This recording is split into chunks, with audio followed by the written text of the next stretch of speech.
Hello everyone. तो कैसे हैं आप सब। तो आज हम आपके लेके आए हैं demography census its features and function का पार्ट नंबर 2, जिसमें आज हम आपका डेमोग्राफी टॉपिक खत्म कर देंगे। सिर्फ और सिर्फ डेमोग्राफी, अभी सेंसस बचा है, वो आने वाले 2 लेक्चर्स में हम उसे कंप्लीट करेंगे। तो बात करते हैं हमने लेक्चर नंबर 1 में क्या डिस्कस किया था। लेक्चर नंबर 1 में हमने डिस्कस किया था व्हाट इज डेमोग्राफी और डेमोग्राफी के different pyramids and faces of demography क्या होते हैं, और कुछ उसकी इंपॉर्टेंट टर्मिनोलॉजी के बारे में भी हमने डिस्कस किया था। तो आप सबसे गुजारिश है, जिन्होंने वो लेक्चर पहले नहीं देखा, ऊपर आपको आई बटन पे प्रोवाइडेड है, आप उसको जरूर देख लीजिए, तभी हमें सेकंड टॉपिक सेकंड लेक्चर का मजा आएगा। तो जैसे कि मैं आपको पहले सुबह ही बता चुका हूं कि आज है 7 अप्रैल और आज मैंने ये चैनल आपका जो आपका बहुत ही चाहिता चैनल है आईजी क्लासेस, इसे स्टार्ट करने का इसका इनिशिएटिव लिया था मैंने। तो उस सब के लिए आप सभी को सबसे पहले दिल से बहुत बहुत शुक्रिया कि आप सबने इतना मुझे प्यार दिखाया, जिसके बलबूते पे आज हम आपके सामने हैं। बड़ी सी बाधाएं भी आई इस चैनल को क्रिएट करने में, बहुत से लोगों ने इसे रोकने की भी कोशिश की, लेकिन हम रुकने वालों में से नहीं थे। तो आज उस सपोर्ट और उस लव के कारण हम आप सबके सामने हैं। तो चलो स्टार्ट करते हैं आज स्टेजेस ऑफ इंडियन डेमोग्राफी। ठीक है, पहला क्या कहते हैं, स्टेजेस ऑफ इंडियन डेमोग्राफी। हमने वो बात की थी फेसेस ऑफ डेमोग्राफी। अब इधर इंडियन भी आ गया, जिस देश के हम नागरिक हैं उसकी डेमोग्राफी में कितने स्टेजेस रहे, तो मैं बता दूं उसकी डेमोग्राफी में हम 4 स्टेजेस पढ़ेंगे। उधर जो हमने पहले 5 स्टेजेस पढ़े, उसमें हमने बात की थी जो डिफरेंट स्टैटिस्टिकल थे, डिफरेंट साइंटिस्ट थे, उन सब ने उधर 5 स्टेजेस बनाई। उन सभी ने उन 5 स्टेजेस में बताया कि ऐसा ऐसा होता है, हर एक कंट्री डिफरेंट फेसेस से पास ऑन होती है। लेकिन जब उन्होंने इंडिया की बात की तो इंडिया का देखा गया, इंडिया का ट्रेंड देखा गया, इंडिया की पॉपुलेशन साइज जैसे बढ़ रहा है जैसे घट रहा है, उस साइज को देखा गया। तो उस हिसाब से उन्होंने इंडिया की डेमोग्राफी को 4 पार्ट्स में डिवाइड किया है। पहला पीरियड क्या था, पीरियड ऑफ स्टेगनेंट पॉपुलेशन।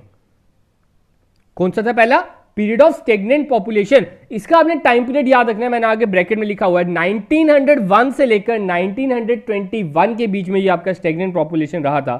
तो इस पीरियड की मेन खास बात क्या रही थी कि इसमें पॉपुलेशन आपकी स्टेगनेंट ही रही थी, कभी वो बढ़ती थी कभी घटती थी, कभी बढ़ती थी कभी घटती थी। मतलब मेन फीचर आपने इसका क्या याद रखना है, जो नोट्स बना रहे हैं वो लिख लीजिए। जो स्टेगनेंट पॉपुलेशन की मेन खास बात थी that it is irregular in nature, कभी बढ़ना कभी घटना, कभी बढ़ना कभी घटना, ये चीज ही उसमें चलती जा रही थी।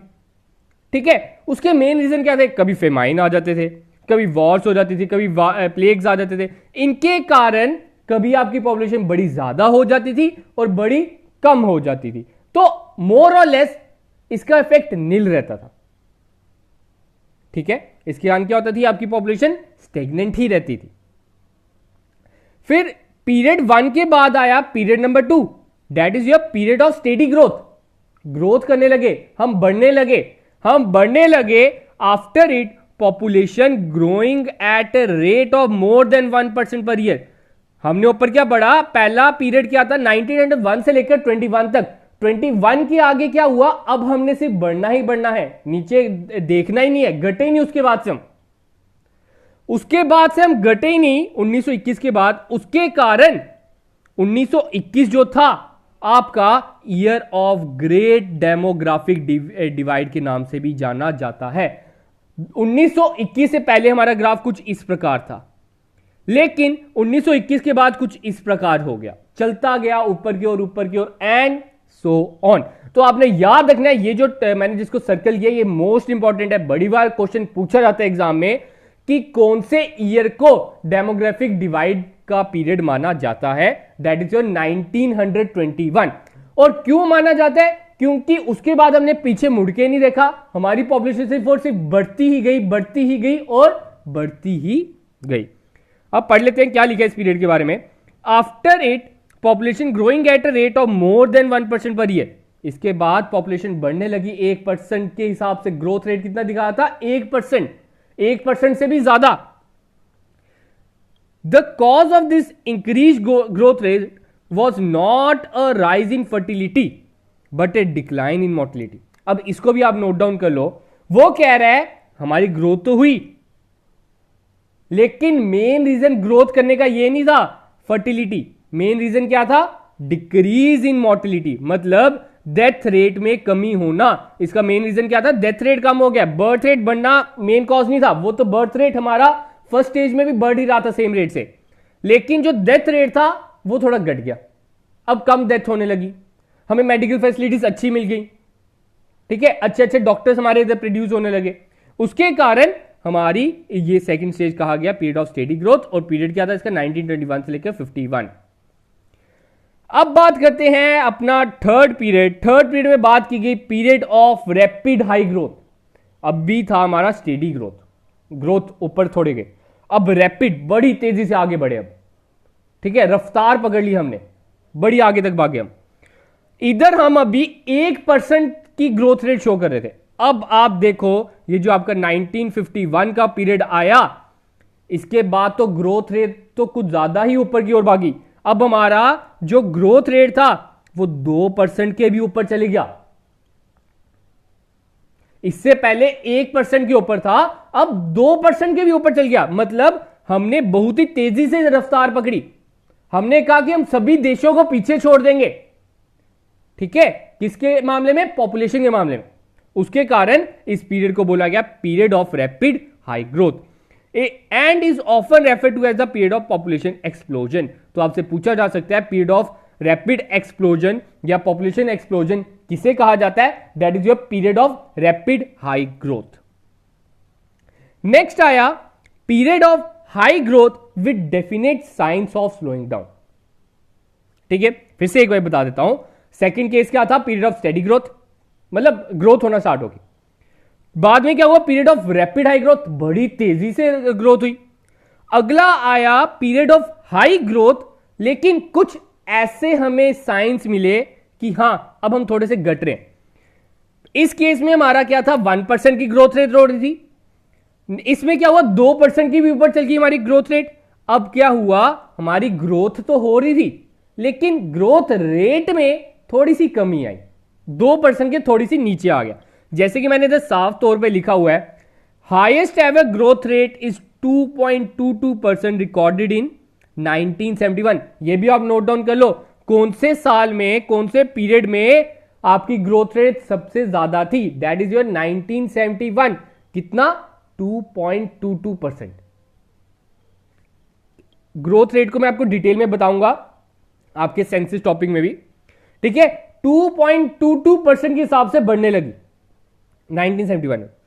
अब क्या हुआ? 1981 में इट डिक्लाइन टू 2.14, 1991 में, सॉरी, ठीक है, 1981 तक तो सेम ही रहा, लेकिन 1991 में बात करें तो 2.22 से अब 2.14 हो गया। 2.14 के बाद 10 साल के बाद, आपको पता है सेंसस 10 साल के बाद होते हैं, 10 साल के बाद ग्रोथ रेट हो गया 1.95। पहले 2.22, फिर 2.14, अब 1.95। उसके कारण इसे बोला गया period of high growth but with definite science of slowing down, जिसमें हमें साइन बताए जा रहे थे कि हां अब हम थोड़ा सा घट रहे हैं, अब हमारा ग्राफ थोड़ा सा नीचे की ओर जा रहा है, लेकिन हमारी पॉपुलेशन जरूर बढ़ रही थी। अभी 2001 तक तो हमारा 1.95 था, 2011 में हमारा 1.64 पहुंच गया है, और अब 2021 का आएगा, देखो अब इसका क्या आता है ट्रेंड। तो मैं बता दूं 2011 में हमारा 1.64% ग्रोथ रेट रहा था। होप कि 4 आपको फेसेस समझ आए होंगे, क्या डिफरेंट स्टेजेस है इंडियन डेमोग्राफी के बारे में। तो यही था आपका डेमोग्राफी के बारे में। अब हम कुछ ग्लॉसरी आइटम्स या टर्मिनोलॉजी पढ़ लेते हैं आपकी, किसके रिलेटेड? डेमोग्राफी के रिलेटेड। हमने उस दिन कल के टॉपिक में पढ़ी थी, कुछ बेसिक टर्म्स पढ़ी थी, होप कि आप सभी को क्लियर होंगी। ये थी बेसिक टर्म्स। अब थोड़ी सी एडवांस लेवल, ज्यादा एडवांस लेवल भी नहीं है, मैं ये टर्म्स आपको इसलिए बताना चाहता हूं क्योंकि आपको अब नॉलेज हो गई है, आपको पता चल गया है कि डेमोग्राफी है क्या। अब आगे पढ़ते हैं आज की जो टर्म्स हमने पढ़नी है। आज की पहली टर्म आपके सामने आती है एंटीनेटलिस्ट पॉलिसी, ठीक है। ये 2 पॉलिसीज हैं, एक एंटीनेटलिस्ट पॉलिसी, नेक्स्ट इज प्रोनेटलिस्ट पॉलिसी। ये दोनों पॉलिसी हम इकट्ठे पढ़ते हैं, ठीक है। अब पॉलिसी है, ये गवर्नमेंट इशू करती है, गवर्नमेंट आपको बोलती है कि ये वाली पॉलिसी हमने फॉलो करनी है। क्या कहता है पहली policy? Refers to the policy of government to slow population growth by reducing the number of birth. Anti natalist policy कहती है, गवर्नमेंट जब ये पॉलिसी बोलती है कि हमने ये वाली पॉलिसी लागू करनी है, उनके कहने का मतलब है कि हां भाई अपनी पॉपुलेशन पे थोड़ा रोक लगा लो by reducing the number of birth. ये नहीं है कि पॉपुलेशन पे रोक लगा लो का ये मतलब नहीं है कि लोगों को मार दिया जाए। क्या किया जाएगा? बर्थ को थोड़ा कंट्रोल किया जाएगा। जैसे कि चाइना की वन चाइल्ड पॉलिसी, उन्होंने क्या किया? वन चाइल्ड पॉलिसी इंट्रोड्यूस की। उन्होंने बोला अगर आपका एक चाइल्ड होगा आपको डिफरेंट डिफरेंट इंसेंटिव दिए जाएंगे, आपको डिफरेंट डिफरेंट फैसिलिटीज दी जाएंगी। उसके कारण लोगों को थोड़ी समझ आई, लोगों को लालच आया, तो लोगों ने वन चाइल्ड ही रिप्रोड्यूस किया। तो वो आपकी आ जाती है एंटी नेटलिस्ट पॉलिसी। होप कि क्लियर होगा एंटी नेटलिस्ट पॉलिसी। ये आपकी वो पॉलिसी है जिसमें गवर्नमेंट क्या चाहती है? अपनी पॉपुलेशन को रिड्यूस करना bye reducing the number of birth. उसके कारण आपसे इधर पूछा जा सकता है ये जो एंटी नेटलिस्ट पॉलिसी है इसका टूल क्या है? इसका टूल है बाय डिक्रीजिंग बर्थ रेट। इसे भी आप नोट डाउन कर लो। नेक्स्ट आता है प्रो नेटलिस्ट पॉलिसी। इसका ये उल्टा ही हो जाता है। प्रो नेटलिस्ट पॉलिसी हो गई हमने वो पॉलिसी गवर्नमेंट की जिसमें वो कहती है पॉपुलेशन को बढ़ाया जाए ताकि हम ग्रोथ कर सके, हम एक डेवलप्ड कंट्री बन सके, हमारे पास एक ह्यूमन रिसोर्स हो सके। ठीक है, तो वो आपकी कौन सी हो जाती है? Pro natalist policy. तो इसका टूल क्या है? Increase and raise birth. Birth को बढ़ाया जाए, जन्म जो आपके इधर जन्म हो रहे हैं उनको बढ़ाया जाए। ठीक है, वो आपकी कौन सी हो जाती है? Pro natalist policy. नेक्स्ट आपकी आती है एज डिपेंडेंसी रेशो। जैसे कि नाम बता रहा है, सभी में ना नाम में छुपा होता है, बस आपने ढूंढना है। आपको मीनिंग पता होना चाहिए, एज का क्या मतलब है, डिपेंडेंसी का क्या मतलब है और रेशो का क्या मतलब है। उसी से आपको पता चल जाएगा है क्या ये। डिपेंडेंसी वर्ड आपका बने डिपेंडेंट से। अब आप डिपेंडेंट है कि इंडिपेंडेंट है? अगर तो आप कमा रहे हो तो आप हो इंडिपेंडेंट, आप अपना खर्चा खुद उठा रहे हो तो आप हो इंडिपेंडेंट। अगर तो आप अपने अभी भी अपने पेरेंट्स पे डिपेंडेंट हो तो हम आपको क्या बोलेंगे? डिपेंडेंट। ठीक है, तो एज डिपेंडेंसी रेशो क्या है? ये वो डेमोग्राफिक इंडिकेटर है, इसे नोट डाउन कर लो। ये एक डेमोग्राफिक इंडिकेटर है जो हमें बताता है number of people of non working age compared with the number of those of working age. एक आ जाता है वर्किंग एज, एक हो जाता है नॉन वर्किंग एज, और we can say that it is a ratio of dependent and independent population. ये किसके बीच में रेशियो है? हमारे देश में कितने डिपेंडेंट लोग हैं और कितने इंडिपेंडेंट लोग हैं। अभी जो मैंने आपको एग्जांपल दी कि आप क्या डिपेंडेंट है कि इंडिपेंडेंट है, हम ये इस टूल में इसके अकॉर्डिंग नहीं पढ़ते कि आपकी जॉब लगी है कि नहीं लगी। हम इस टूल में इस हिसाब से पढ़ते हैं एज फैक्टर के अकॉर्डिंग। तो आप इसे नोट डाउन कर लो। जो भी इंसान डिपेंडेंट है वो कौन सी एज ग्रुप में फॉल करेगा? अगर तो वो 0 to 14 के बीच में है, मतलब यंग है, 14 साल के से छोटा बच्चा है, तो उसे हम कहेंगे डिपेंडेंट। 14 साल के ऊपर है, मतलब 15 साल का है, तो उसे हम बोलेंगे इंडिपेंडेंट। और साथ में अगर वो बुजुर्ग है, ठीक है, अब वो बुजुर्ग है, अब उसमें काम तो उसे हो नहीं सकता, उसे घर पे बैठना है, तो वो डिपेंडेंट एज आ जाती है आपकी 65 एंड मोर। तो डिपेंडेंट एज ग्रुप आपके दो हैं, इसे नोट डाउन कर लो, 0 to 14 एंड 65 एंड मोर। अगर इंडिपेंडेंट की बात करूं, इनके बीच में जितना भी गैप है उसको हम बोलेंगे इंडिपेंडेंट। वर्किंग, हम वर्किंग एज भी बोल सकते हैं इन्हें।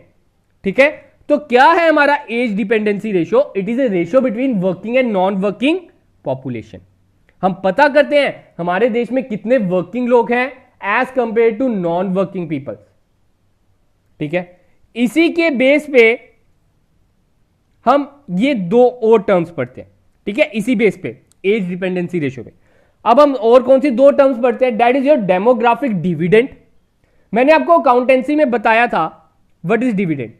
Dividend is just a profit given to share holders. जो शेयर होल्डर्स को प्रॉफिट मिलता है उसको हम डिविडेंड नाम देते हैं। ठीक है, तो इसकी जगह आप प्रॉफिट भी लिख सकते हो समझने के लिए। ठीक है, अगला आता है डेमोग्राफिक बर्डन। ये दो टर्म्स हमने इसके रिलेटेड पढ़नी है। एक होता है demographic dividend, next one is your demographic burden. Dividend मतलब प्रॉफिट, फायदे वाला। फायदे वाला कब होगा? देश के हित से सोचो, ठीक है, देश के फायदे से सोचो। देश का फायदा तब होगा जब उस देश में working age non working age से ज्यादा होगी, काम करने वाले लोग ज्यादा होंगे। मतलब कि 15 से लेकर 64 के बीच में एज ग्रुप जब ज्यादा होगा as compare to 0 to 14 and 65 to more, हम उसे कहेंगे डेमोग्राफिक डिविडेंड। क्योंकि हमारे पास वर्किंग पॉपुलेशन ज्यादा है, हमारे पास वो पॉपुलेशन ज्यादा है जो ज्यादा मेहनत करेगी, ज्यादा हमें आउटपुट ला के देगी, उसके कारण हम उस सिचुएशन को बोलते हैं डेमोग्राफिक डिविडेंड। अब अगला आता है डेमोग्राफिक बर्डन। बर्डन मतलब टेंशन, प्रेशर पड़ गया है। तो प्रेशर हम पे कब पड़ेगा? जब आपके देश में non working age group is more than working age group, ठीक है। जब आपके देश में नॉन वर्किंग एज ग्रुप कौन से हो गए? 0 to 14 एंड 65 मोर, जो 65 से ज्यादा है, ये सब हो गए आपके नॉन वर्किंग। जब ये लोग आपके देश में ज्यादा होंगे उसको हम बोलेंगे डेमोग्राफिक बर्डन। आपके देश पे ज्यादा बर्डन है, हमें इन्हें थोड़ा सा खिलाना पड़ेगा, इन्हें फीड अप करना पड़ेगा। अगर हमारे देश में वर्किंग ही कम है, इनको हम कैसे फीड अप करेंगे? ठीक है, नो डाउट हमें इस ग्रुप की भी जरूरत है, हमें बुजुर्गों की भी जरूरत है, हमें वो कल्चर के बारे में बताते हैं। लेकिन डेमोग्राफी के कंसेप्ट से मैं बात कर रहा हूं, उसमें वो कह रहा है अगर हमारे इस देश में कमाई ही नहीं होगी, हम फ्री में कैसे खिलाएंगे? तो उसके कारण हम पे बर्डन पड़ जाता है। तो उस चीज को हम बोलते हैं डेमोग्राफिक बर्डन। नेक्स्ट आपका आता है डबलिंग टाइम, ठीक है। डबलिंग टाइम क्या है? It is the number of years required to double the population of a country और area with the given growth rate. Doubling time आपका वो टाइम है कितने टाइम में आपकी पॉपुलेशन डबल हो जाएगी अगर आप इसी ग्रोथ रेट के साथ चलते रहे। ग्रोथ रेट अभी मैंने आपको ऊपर बताया, हमारी करंट अगर 2011 की बात की जाए तो 1.64% जो भी मैंने ऊपर बताई है, तो वो आपकी ग्रोथ रेट है। अगर इस ग्रोथ रेट के साथ हम चलते रहे तो हमारी पॉपुलेशन डबल कितने साल में हो जाएंगे? जैसे कि हमने पढ़ा था फिर हेरा फेरी में 21 दिन में पैसा डबल, तो ये भी वैसा ही है। हमने पता करना है कितनी देर में हमारी पॉपुलेशन डबल हो जाएगी अगर हम इसी ग्रोथ रेट के साथ चलें, ठीक है। आगे बात करते हैं। नेक्स्ट आपका टर्म आ जाती है that is your social mobility, ठीक है। सोशल क्या होता है? सोसाइटी से रिलेटेड। मोबिलिटी होता है चलना फिरना, आप कह सकते हो मूवमेंट, ठीक है। सोशल मोबिलिटी क्या होता है? Refers to the shift in individuals social status from one status to another. वो कहता है सोशल मोबिलिटी वो है, वो शिफ्ट है जब एक इंसान का जो सोशल स्टेटस है, मतलब अमीर या गरीब, एक स्टेटस से दूसरी स्टेटस पे जाता है, ठीक है। उसको हम क्या बोलेंगे? Social status. अब सोशल स्टेटस भी दो तरह के, one is horizontal, another one is vertical. Horizontal कैसा होता है? हॉरिजेंटल होता है सर स्ट्रेट लेटी लाइन। वर्टिकल क्या होता है सर? स्टैंडिंग लाइन, ठीक है। हॉरिजेंटल होता है जो आपकी लेटी हुई है लाइन, मतलब कि मैं इसमें एग्जांपल दे सकता हूं, जैसे इधर लिखा हुआ है ना स्टेटस रिमेन्स द सेम। इसमें अगर आपका जो स्टेटस है, आपका जो स्टैंडर्ड ऑफ लिविंग है, वो सेम ही रहता है, आप जितने रिच हो उतने ही रहते हो। फॉर एग्जाम्पल एक विलेज ए से जाता है विलेज बी में, विलेज से विलेज जाता है, उसे हम बोलेंगे हॉरिजेंटल स्टेटस। पहले भी गांव में ही रहता था, उधर गांव की अच्छी हवा खाता था, अब भी बस दूसरे गांव गया और कुछ नहीं हुआ, गांव से शहर नहीं गया, ठीक है। अगर वो गांव से शहर जाता है उसको हम बोलेंगे वर्टिकल। अब वर्टिकल के भी दो रखे इन्होंने, दैट इज अपवर्ड और डाउनवर्ड। अपवर्ड हो गया स्टेटस में इंक्रीज होना, मतलब आप एग्जांपल दे सकता हूं मैं, गांव से आप शहर गए। डाउनवर्ड आप कह सकते हो शहर से गांव आए, शहर से गांव आए। आजकल लोग जा भी रहे हैं शहर से गांव की अच्छी हवा लेने, हमारे इधर इतना पोल्यूशन है, गांव में अच्छा इन्वायरमेंट होता है, तो आप कह सकते हो वो अपना कर रहा है डाउनवर्ड मोबिलिटी, जिसमें उसका स्टेटस जो है थोड़ा डिक्रीज कर रहा है। ठीक है, होप की क्लियर होगा सोशल मोबिलिटी। अब बात करते हैं और इन्फेंट मोर्टेलिटी रेशियो, बस ये लास्ट पेज है, उसके बाद ये खत्म हो जाएगा डेमोग्राफी, फिर सेंसिस को पकड़ेंगे कल से। तो बात कर रहे हैं इन्फेंट मोर्टेलिटी रेशियो। इन्फेंट क्या होता है, ठीक है, पहले आपको पता होना चाहिए इन्फेंट होता क्या है। तो क्या होता है इन्फेंट? इन्फेंट सर वो होता है किसी भी छोटे बच्चे को आप कह सकते हो वेरी यंग, मतलब 1 साल का बच्चा, उससे 1 साल के नीचे नीचे सभी को हम इन्फेंट बोलेंगे। 1 साल के ऊपर आप लगा सकते हो कि इन्फेंट कैटेगरी में नहीं फॉल करते। तो infant mortality ratio, mortality death, मतलब अब ऑब्वियसली बात है जब एक बच्चा जन्म लेता है वो थोड़ा कमजोर होता है, तो हमने वो रेशियो देखनी है जब बच्चा जन्म ले रहा है